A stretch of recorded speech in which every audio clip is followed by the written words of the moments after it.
Id-dikjarazzjoni tal-assi fil-Parlament tal-kap tal-Oppożizzjoni Adrian Delia żvelat ammont sostanzjali ta' djun illi jlaħqu 713,356 euro.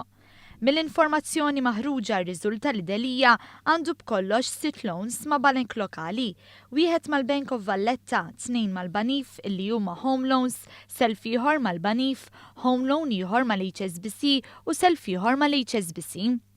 Din id-dikjarazzjoni waslet f'mument illi hemm mistoqsijiet kbar minn fejn Adrian Delia ġab 55,000 euro biex jibda jħallas parti mit-taxxa illi naqas milli jħallas lid-dipartiment tat-taxxa meta kien idaħħal aktar minn 200 euro fis-sija. Dan kif żvelat minn investigazzjoni li għamlet il-gazzetta kulħadd fejn irriżulta li miż-żmien illi qal li m'għandux cash flow sa meta għamel dan il-pagament lil tat-taxxa ma bih ebda kumpanija li seta' daħħal flus minna biex iħallas it-taxxa dovuta.